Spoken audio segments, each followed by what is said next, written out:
नमस्कार, मैं हूं अजय मिश्रा। आप देख रहे हैं वंदे मातरम न्यूज।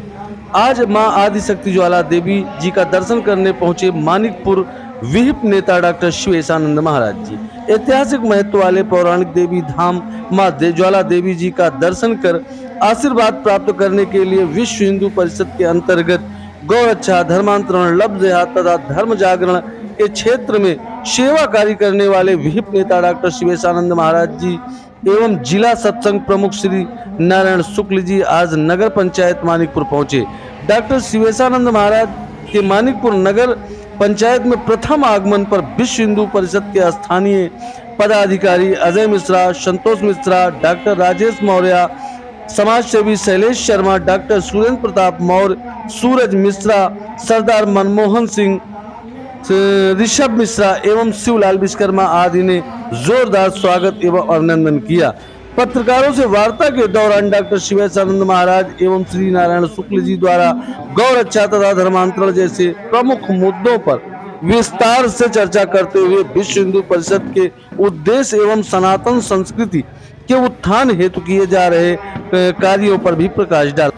अंत में मानिकपुर नगर पंचायत स्थित कुछ अन्य प्रमुख संस्कृत धरोहरों तथा एक गौशाला का भी मौके पर पहुंचकर निरीक्षण किया।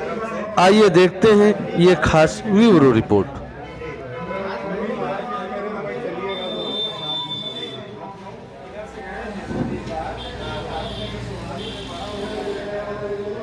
प्रतापगढ़ में मुलाकात हुई थी, हमने भी आपको आमंत्रित किया था कि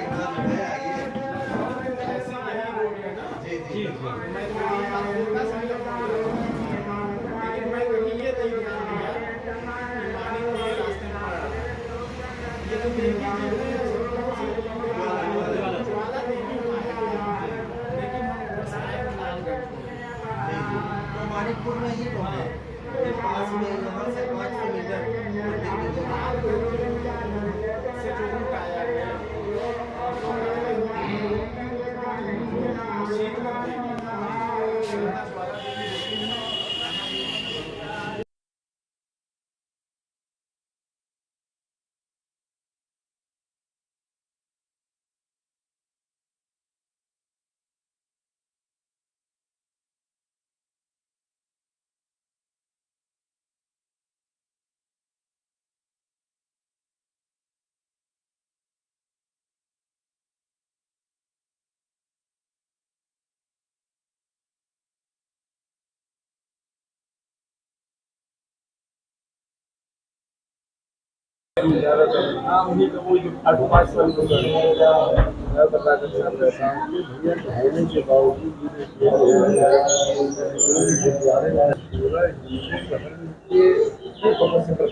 माँ जगत जननी जगदम्बा मैया की जय। या देवी सर्वभूतेषु शक्तिरूपेण संस्था जय। जय माता दी,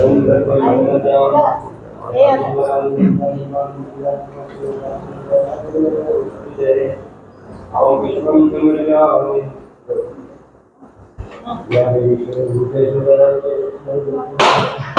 जो माँ की प्राचीन मूर्ति है वो नीचे है। जो छोटी मूर्ति है वो बहुत प्राचीन द्वापर युग की कहा जाता है उसको। जी कम से कम यहाँ भी एक सौंदर्यीकरण हो गया। जी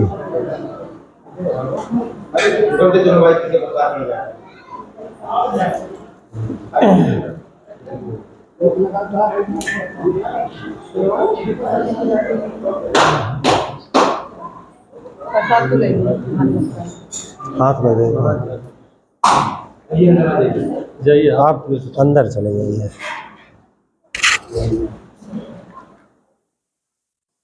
जय माँ जगत जननी जगदम्बा मैया की जय। कृपा करो त्राय माम त्राय माम त्राय माम। नमस्ते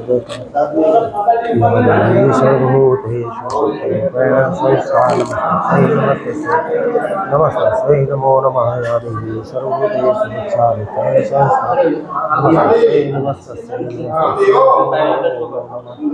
जयंती मंगलाकाली काली कपाली दुर्गा क्षमा शिवा रात्रि स्वाहा स्वाहा नमो जय देवी चामुंडा जय भूतातिहारिणी जय सर्वगते देवी कालरात्रि नमो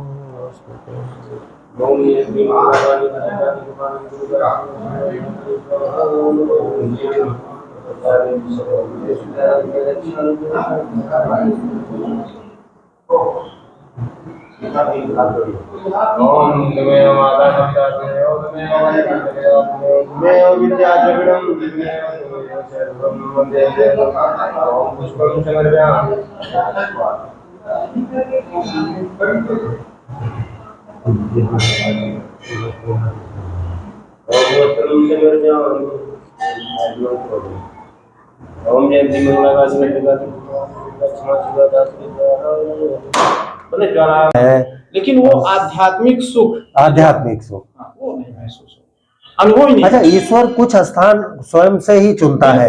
जैसे यहाँ के बारे में कहा जाता है कि माता का प्रथम चरण यहाँ पड़ा जिस समय कंस ने पटकना चाहा, और जी मत ये भगवान कृष्ण के काल का द्वापर युग की बात है, और कृष्ण के जन्म के समय जो कन्या का जन्म हुआ तो यहाँ पे प्रथम चरण पड़ा।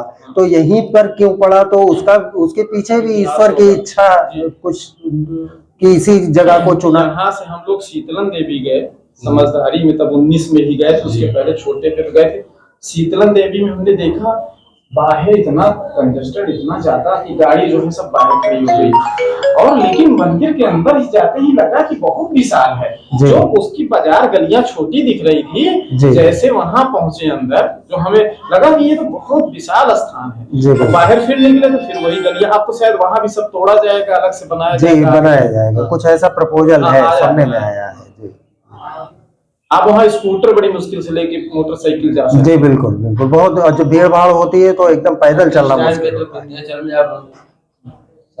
विंध्याचल को तो सुंदरीकरण में बदला जा रहा है, सब तोड़ा ताड़ा जा रहा है, बहुत अच्छा लगा भाई है तो उन्हीं का यहाँ। फिर यहाँ से शीतलन देवी, फिर अंत में विंध्याचल बिल्कुल जगह जगह गिरता। प्रथम चरण यहाँ पर पड़ा, शीतला माँ गंगा के उस पार द्वितीय है, और तीसरा स्थान विंध्यवासिनी में ऐसा कहा जाता है कि माता ने वहां पे स्थान ग्रहण कर लिया और वहीं पे अब विराजित है, वहीं पे स्थापित हो गई जी, और इसी मार्ग से गई है। अच्छा, पहला चरण उनका, पहला चरण यहाँ पर पड़ा, इसीलिए नाम ही ज्वाला पड़ा, और काफी क्रोध में थी ऐसा कहा जाता है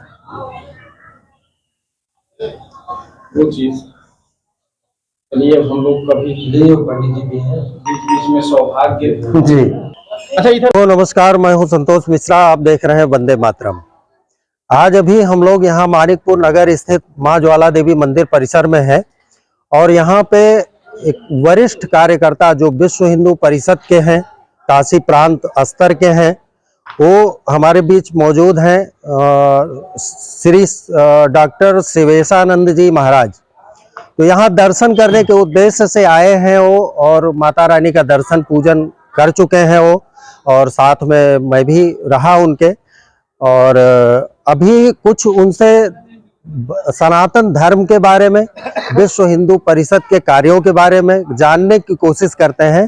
तो आइए मिलते हैं उनसे और बात करते हैं। हमारे साथ में है विश्व हिंदू परिषद के सक्रिय कार्यकर्ता और शिवेशानंद जी महाराज, तो उनसे जानने की कोशिश करेंगे कि विश्व हिंदू परिषद अभी धर्मांतरण का बड़ा मुद्दा गर्म चल रहा है पूरे देश में, और तरह तरह के न्यूज चल रहे हैं, आप देख रहे होंगे।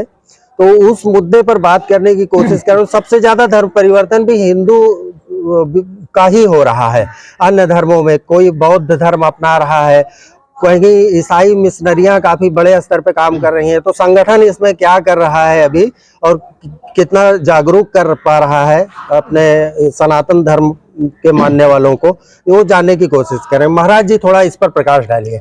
जी बिल्कुल, इस समय भारतवर्ष में धर्मांतरण एक बहुत गंभीर विषय बना हुआ है, और इसमें सबसे ज़्यादा हमारा जो नुकसान हो रहा है, सनातन संस्कृत तो कहीं ना कहीं इसमें छीड़ हो रही है। सबसे ज़्यादा जो नुकसान हो रहा है गलत, जो इसमें हमारे ही लोग, हम कई मुद्दों पे जा चुके, कई जगह कार्रवाई भी करवा चुके, और कार्रवाई में ये पता चला कि वो किसी न किसी हिंदू समाज का ही व्यक्ति है जो अपने क्षेत्र में ऐसे लोगों को इकट्ठा कर रहा है, उनको मोटिवेट कर रहा है और अपने ही सनातन संस्कृति को अपमानित कर रहा है। तो हमको सबसे पहले पूरे जहां भी इस तरह की अगर धर्मांतरण की बात आ रही तो उस क्षेत्र के लोगों को चाहिए कि उस व्यक्ति को चिन्हित करें जो उस क्षेत्र का होते हुए इस तरह की गतिविधियों में संलिप्त है और उसके ऊपर कठोर कार्रवाई करवाएं।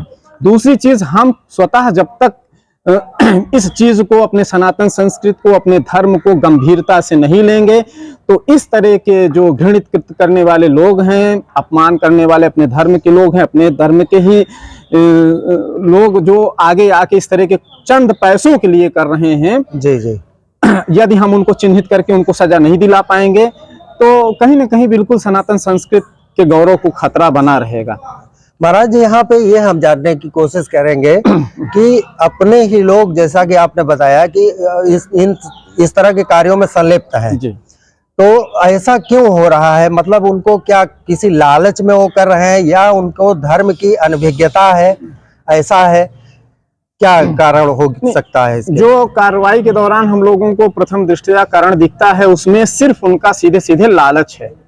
वो सब कुछ जान रहे हैं लेकिन वो थोड़े से चंद पैसे के लिए लालच में अपने लोगों का, अपना धर्म तो नष्ट ही कर रहे हैं, अपने समाज का भी नष्ट कर रहे हैं। अनभिज्ञता का कहीं सवाल ही नहीं है, क्योंकि वो जिस परिवार से आते हैं कहीं ना कहीं उनका परिवार भी सनातन संस्कृति में पला बढ़ा, यहाँ तक आगे बढ़ा और उनको भी संस्कार दिया। जी जी, लेकिन वो सीधा सीधा लालच है और ऐसे लोगों के ऊपर कठोर कार्रवाई बिल्कुल होनी चाहिए, चिन्हित करके। जी जी जी।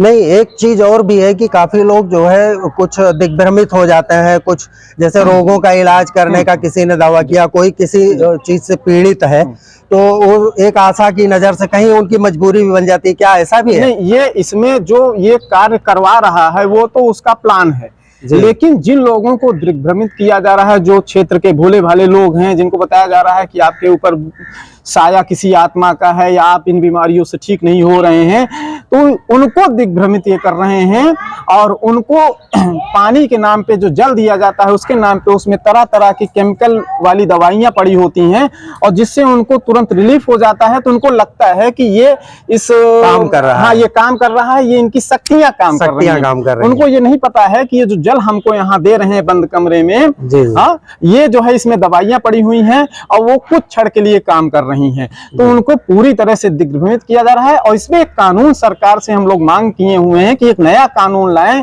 कि कोई भी अन्य धर्म का व्यक्ति अन्य धर्म की चीजें, अन्य धर्म का प्रचार प्रसार अपने दरवाजे पर, अपने क्षेत्र पे ना करे। यदि करता पाया जाता है तो उसके ऊपर भी गंभीर धाराओं में मुकदमा दर्ज करके कार्रवाई होनी चाहिए। ये कानून बन जाएगा तो इस पे काफी हद तक हम सफल हो जाएंगे धर्मांतरण को रोकने के लिए।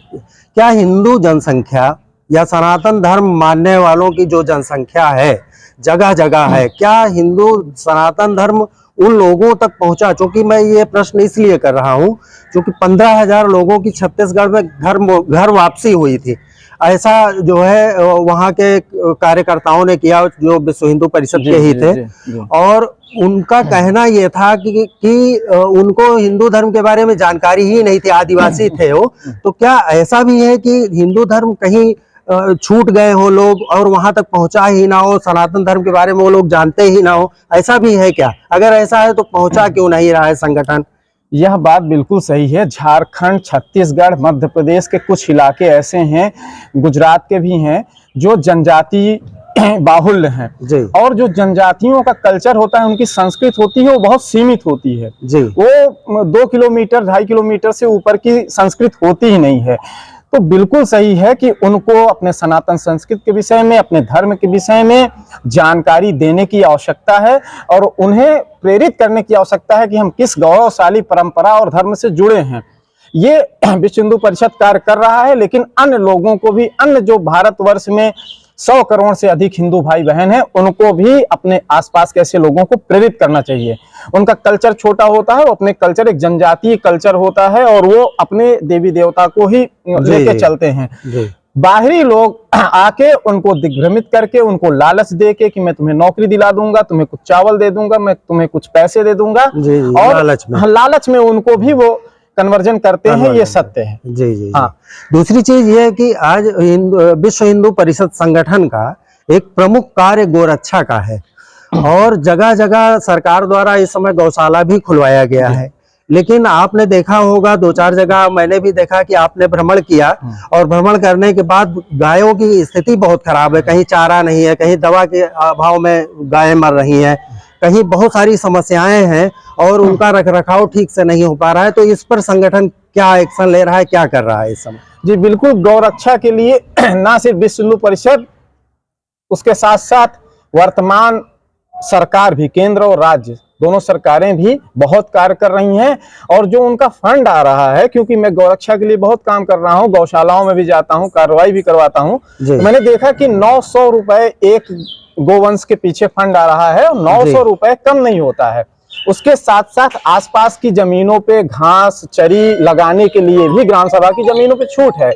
गलती ये हो रही है, जो गौशाला चला रहा है, जो क्षेत्र के लोग हैं वो अनभिज्ञ हैं। गौशाला चलाने वाला अपने लालच में, अपने फायदे के लिए वो 900 रुपए में 300 रुपए ही गोवंश के पीछे खर्च कर रहा है, कहीं ना कहीं 600 रुपए का भ्रष्टाचार कर रहा है। इस पे कठोर कार्रवाई होनी चाहिए। इसमें बीडीओ और सीडीओ भी इन्वॉल्व होता है। जो हमको मानधाता एक क्षेत्र था, एक इरशाद नाम का चला रहा था, वहां मैं जब FIR लिखाने गया, ये मुझे कैमरे पे बोलना पड़ रहा है, तो वहां के जटवाड़ा थाना अध्यक्ष ने ये कहते हुए थोड़ा सा कदम अपना पीछे किया कि महाराज जी, ये जो FIR बन रही है, इसमें स्थानीय बीडीओ और प्रतापगढ़ के सीडीओ के ऊपर भी FIR बन जाएगी, इसलिए मुझे ऊपर से परमिशन लेनी पड़ेगी।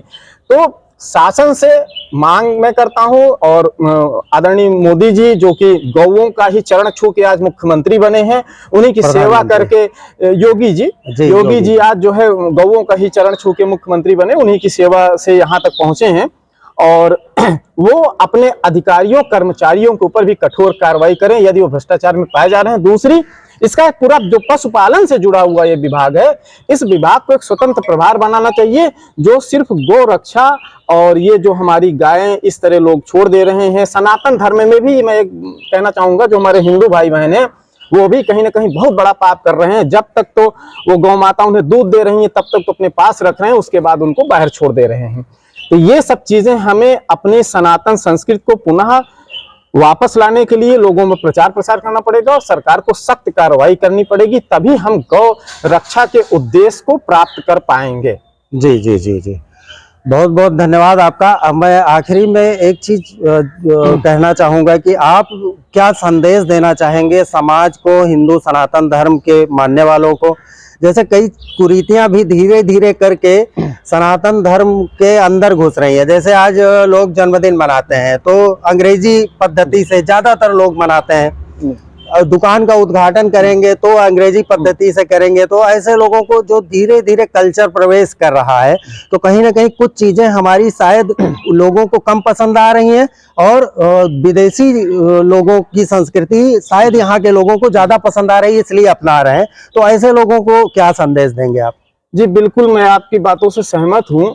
सर्वप्रथम एक इतिहास में एक बात सदैव कही चली आ रही है, कही जाती रही है कि जब किसी देश का, किसी राष्ट्र का, वहां का नागरिक अपने धर्म को किनारे करके अन्य धर्म को बढ़ावा देने लगेगा, तो उस देश के, उस राष्ट्र की संस्कृति, सभ्यता, सब कुछ धीरे धीरे नष्ट होने के लिए वो एक अपने घर से ही आरंभ कर देता है, क्रिया कर देता है। तो जब हम अपने बच्चों को अगर संस्कार नहीं दे पा रहे हैं, अपने बच्चों को जन्मदिन में केक काट रहे हैं, अपने दुकान, अपने प्रतिष्ठान पे नेताओं मंत्रियों को बुलवा के फीता कटवा रहे हैं, तो कहीं ना कहीं हम अपने संस्कृत पे, अपने जो कि गौरवशाली इतिहास रहा है, विश्व का सबसे प्राचीन संस्कृत और सभ्यता को, और इतना ही नहीं, संस्कृत सभ्यता तो सबसे प्राचीन है ही है, विश्व के समस्त देशों को संस्कृत और सभ्यता देने वाला ही भारत है। जब हम अपनी संस्कृति को खुद ही नाश करने पे तुले हुए हैं, तो इसको बचाने के लिए हम ही को आगे आना पड़ेगा, और हमें अपने बच्चों में, अपने परिवार में संस्कार देना पड़ेगा कि हम पुनः अपने सनातन संस्कृति के महत्व को समझें।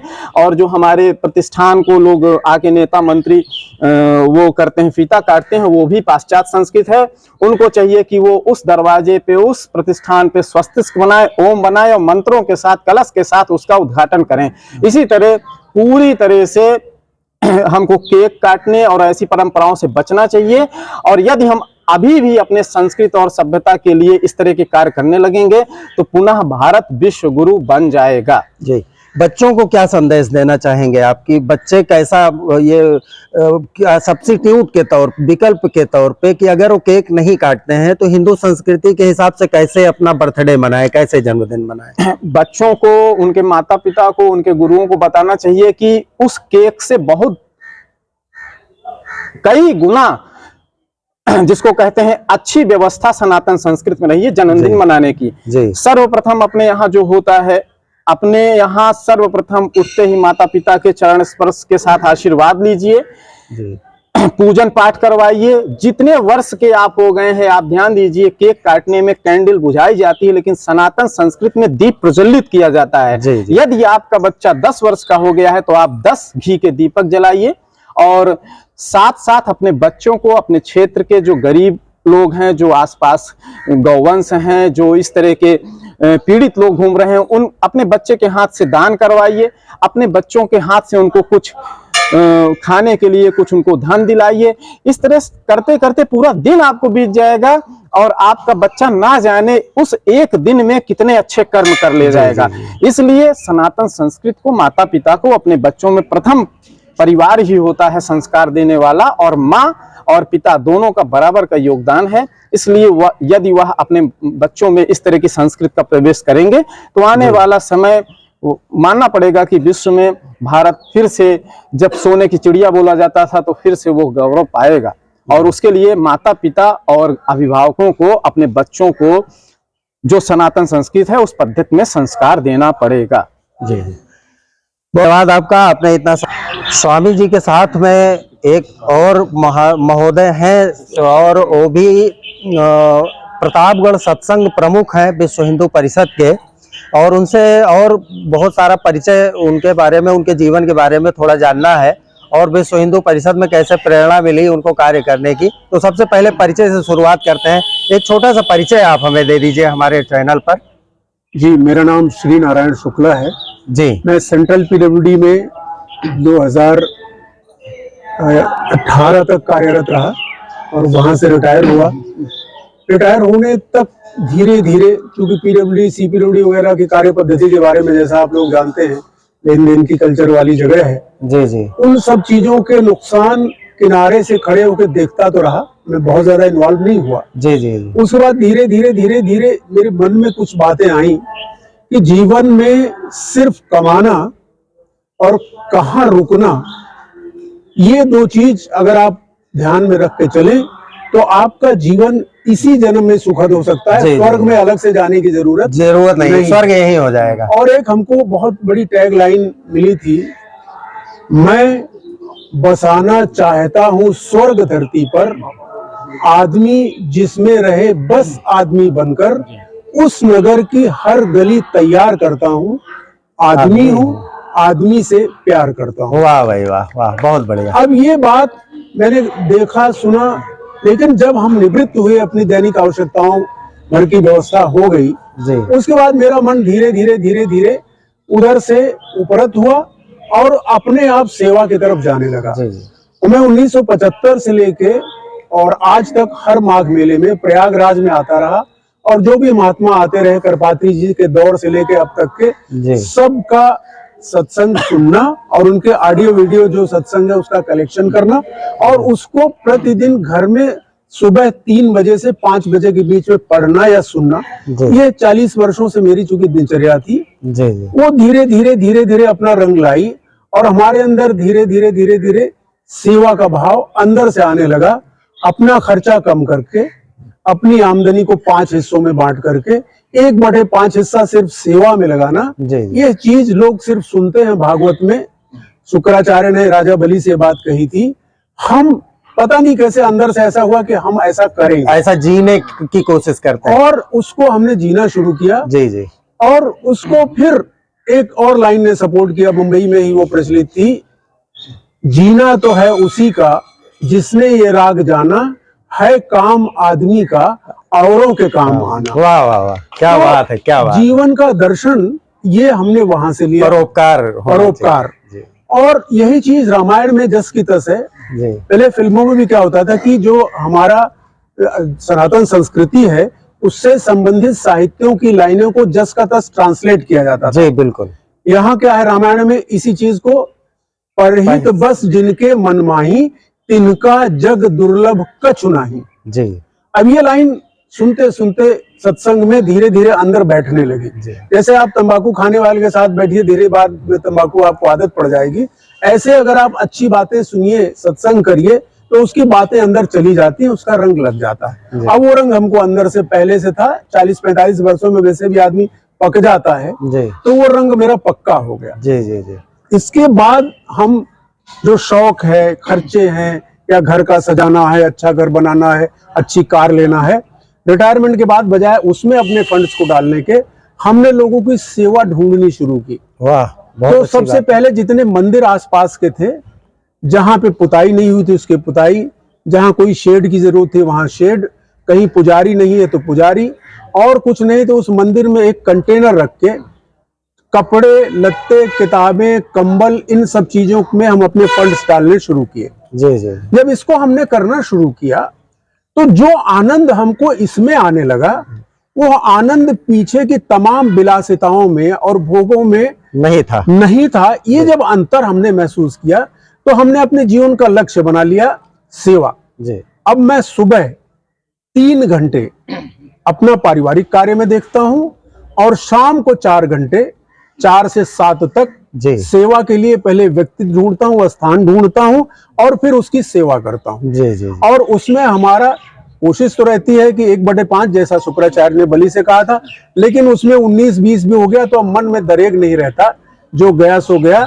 लेकिन जो मुस्कान हम उन तकलीफ ज़दा लोगों में जिनकी हम सेवा करते हैं, जी जी, उनमें जब देखते हैं, या जिस तरह से जिन नजरों से हमको वो देखते हैं, जैसे अभी ये जिसने फूल और प्रसाद दिया यहाँ माँ ज्वाला देवी में, जिस तरह से वो लुक दे रहा था हमको, जिस तरह हमारा नंबर चाह रहा था, जिस तरह हमारा परिचय चाह रहा था, ये परिचय जो मेरे अपने लोग हैं उनको नहीं चाहिए। जी बिल्कुल। और वो 10-20 रुपए में खुश भी नहीं होते। जी। तो जब अपने लोग 10-20 में नहीं खुश होते, 10-20 हजार में नहीं खुश होते, तो इससे अच्छा है ऐसे लोग जो हमारे सीमित बजट में सेवा करने पे प्रफुल्लित हो जाएं, हम क्यों ना उन्हीं की सेवा करें। बिल्कुल बिल्कुल। क्योंकि दुनिया में लोगों को खुश करना और अपने आप को उनकी खुशी में शामिल करना, इसके ऊपर एक पुस्तक है बिल क्लिंटन की, देने का सुख। जी जी। देने का सुख अंग्रेजी किताब है, उसका हिंदी वर्जन मेरे हाथ लगा, और जब हमने उसको 2017 में चर्चगेट स्टेशन से लेके पढ़ना शुरू किया, तो जितने सारे सुख थे बंबई में होने के नाते हम सब भोग चुके थे, तो हम कंपेयर भी कर सकते थे। और उसमें पूरी दुनिया के जो देने वाले लोग हैं, JK बिरला, KK बिरला, डालमिया, टाटा और अमेरिका के फोर्ड, जितने लोग थे उनके सबके देने के रियल किस्से बिल क्लिंटन ने लिखे थे। और उन्होंने कहा था, मैं राष्ट्रपति होने के बावजूद अब अपनी आमदनी अफ्रीका के उन काले बच्चों में लगाना चाहता हूं जिनके रोटी के लाले पड़े हैं। तो मैं उतना बड़ा तो नहीं हूं,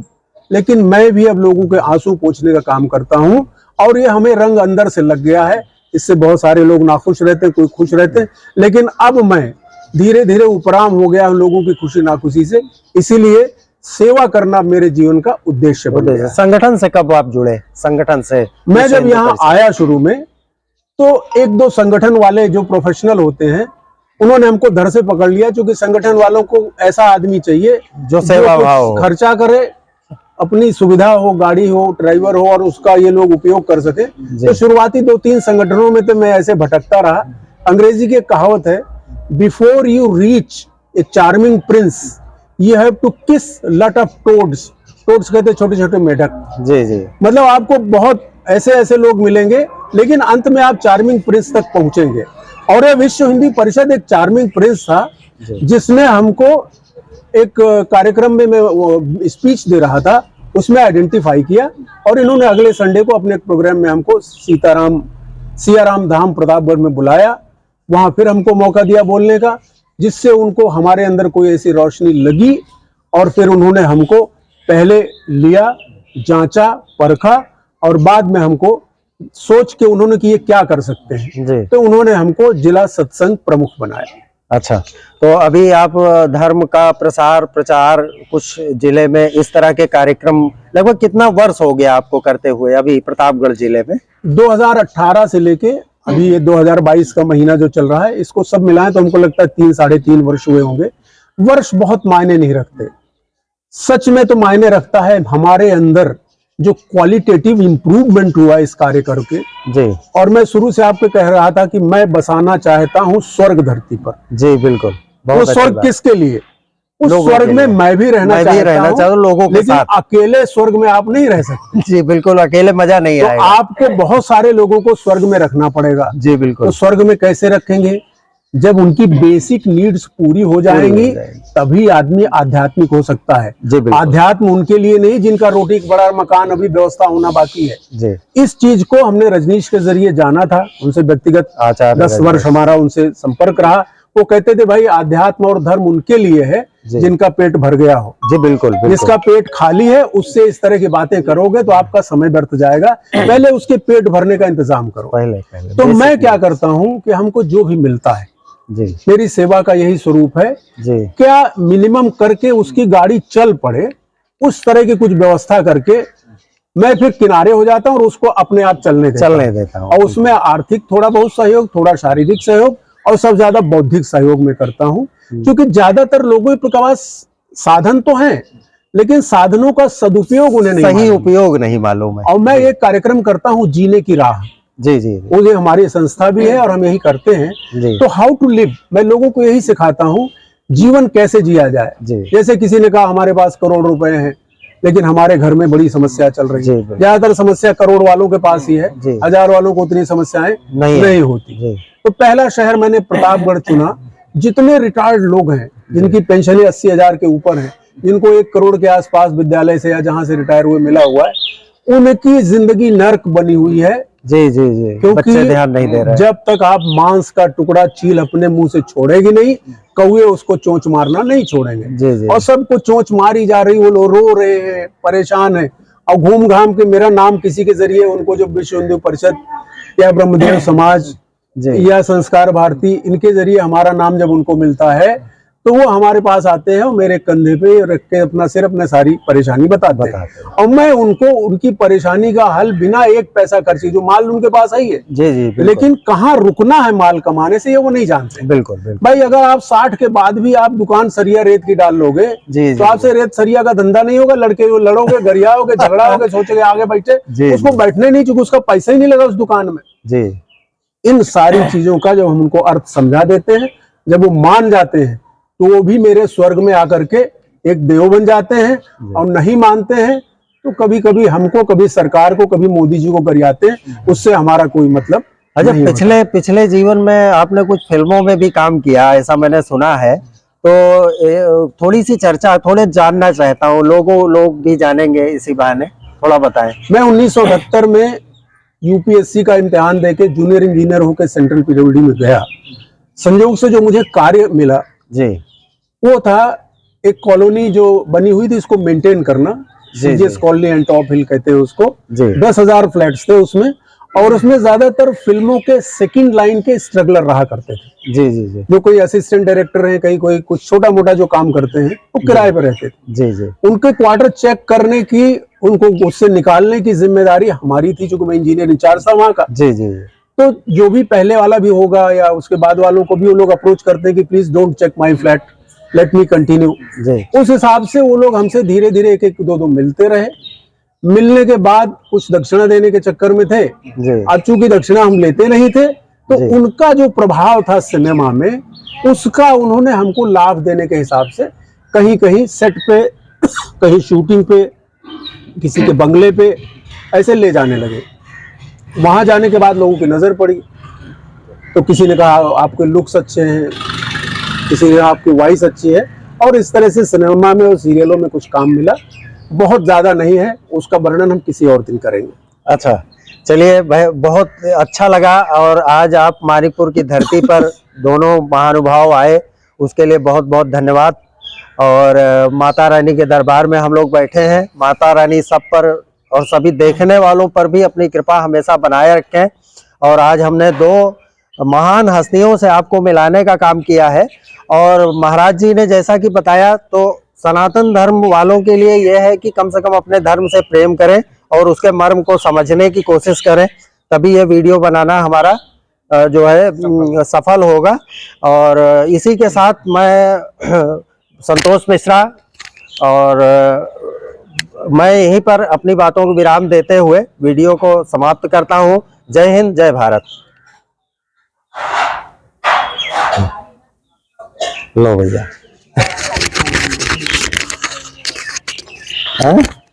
वंदे मातरम शुरू में को जो है क्या कहते हैं, आखिर सरदार जी बना दिए गए हैं।